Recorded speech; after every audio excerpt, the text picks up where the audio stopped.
আসসালামু আলাইকুম বন্ধুরা, এখানে মোটা চাল নিয়ে নিয়েছি। এটার মধ্যে পানি লবণ মিশিয়ে আমি রেখে দিয়েছিলাম 5 মিনিট। এখন এটাকে আমি ভেজে নেব।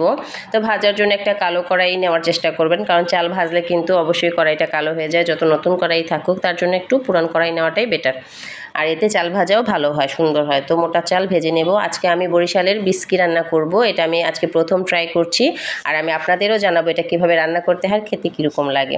আমি আজকে বিস্কির রিভিউ করব। তো এই যে চালগুলো ভেজে নিচ্ছি। প্রত্যেকটা অঞ্চলেই কিন্তু বিভিন্ন ধরনের মজার মজার খাবার আছে, যেটা আমরা জানি না। একটু কষ্ট করে ট্রাই করলেই কিন্তু জানা যায়। তো আমি সেই রকম একটা লোক যে বিভিন্ন জেলার বিভিন্ন জিনিস কিন্তু নিজে ট্রাই করি।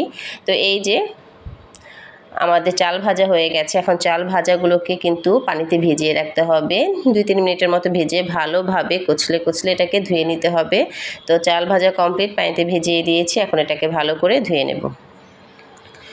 তো অপর পাশে কিন্তু নারকেল কুচি করে রেখেছি, দারচিনি আর তেজপাতা রেখেছি। এখানে কিন্তু তারা আদা কুচি দেয়, মানে আদা ছেঁচে তারপরে দেয়, কিন্তু আমার আদার ফ্লেভারটা ভালো লাগে না, তার জন্য আমি এটা স্কিপ করেছি। তো এখন এগুলোকে আমি গরম পানিতে দেবো। অবশ্যই আপনারা নারকেলটা এভাবে কিংবা কুড়িয়ে দুইভাবেই দিতে পারবেন, আবার দুইটা মিক্সড করেও দিতে পারবেন। অনেকে দুইটা মিক্সড করে দেয়, কোরানো আর কুচি কুচি করা, কিন্তু আমার কাছে কুচি কুচিটাই ভালো লাগছে, তাই আমি ওভাবেই দিলাম। তো পানিতে দিয়ে এখন বলক তুলে নেব। আর এই যে আমার চাল ধোয়াটা কমপ্লিট। তো চালটা ধুয়ে নিয়েছি। এখন আমি এখানে গুড় সিদ্ধ দিয়েছি, মানে গুড়ের শিরা করে নেবে একটু পানি দিয়ে। অবশ্যই খেজুরের গুড় হতে হবে। তো এটা বরিশালের লোক, এই যে আমি চালগুলো দিয়ে দিচ্ছি পানি ফোটার পরে। এটা বরিশালের লোকেরা হচ্ছে গিয়ে শীতের দিনে আর হচ্ছে বৃষ্টির দিনে খায়, মানে ঠান্ডা ওয়েদারে খায়। তো এখন মোটামুটি চারিদিকে বৃষ্টি বৃষ্টি ভাব, বৃষ্টি হচ্ছে রেগুলারই। তো তার জন্য আমি এটাকে ট্রাই করলাম যে বৃষ্টির দিনে তো বৃষ্টির খাবার খেতেই হয়, দেখি একটু কেমন লাগে। তো আলহামদুলিল্লাহ আমার কাছে ভালো লেগেছে। তো এই যে গুড়ের শিরাটা কমপ্লিট। এখানে হচ্ছে গিয়ে পানিটা শুকিয়ে এসছে। যখন এটা প্রায় 90%-এর মতো সেদ্ধ হয়ে যাবে, তখন এখানে গুড়ের শিরাটা আমরা মিক্সড করে দেব। বিস্কিটটা কিন্তু অ্যাভারেজ হচ্ছে গিয়ে ক্ষীরের মতো। আমরা যারা ঢাকার বাসিন্দা আছি, যারা আমরা ক্ষীর খাই, মানে ভাতের চাল দিয়ে গুড় দিয়ে নারকেল দুধ দিয়ে যে ক্ষীর রান্না করলে যেরকম লাগে ঠিক সেই রকমই, কিন্তু গুড়টা হচ্ছে লিকুইড ফর্মে, মানে ক্ষীরটা হচ্ছে লিকুইড ফর্মে থাকে, আর বিস্কিটটা হচ্ছে গিয়ে জর্দার মতো ঝরঝরে থাকে।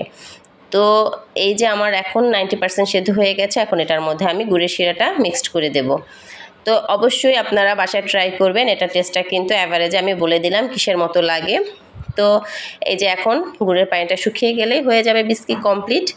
তো বরিশালের লোকদের অসংখ্য ধন্যবাদ এরকম একটা রেসিপি দেওয়ার জন্য। আমার কাছে ভালো লেগেছে। বিভিন্ন রকম খাবার ট্রাই করতে আমার কাছে অসাধারণ লাগে, ভালো লাগে, তাই তাদেরকে আমি ধন্যবাদ জানালাম। ঠিক আছে। তো এই যে এখন হচ্ছে গিয়ে আমি এটাকে নামিয়ে পরিবেশন করব। আমার বাচ্চারা আর আমি মজা করে খাবো। তো এই দেখেন প্লেটে নিয়ে নিয়েছি। এখন এটাকে খাবার পালা, এটাকে খাবো। তো বলেই তো দিয়েছি টেস্টটা কেমন হয়। যদি ভিডিওটা ভালো লাগে অবশ্যই আমার ভিডিওতে একটা লাইক দেবেন, আর চ্যানেলটাকে সাবস্ক্রাইব করে দেবেন। আর যারা এতক্ষণ ধৈর্য ধরে আমার ভিডিওটা দেখেছেন তাদের অসংখ্য ধন্যবাদ।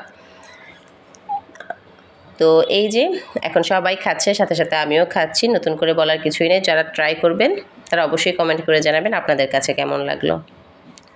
আজ আর কথা বলবো না। আল্লাহ আপনাদের সবাইকে সুস্থ রাখুক, আপনারা ভালো থাকেন, নেক হায়াত দান করুক আল্লাহ আপনাদের। আল্লাহ হাফেজ।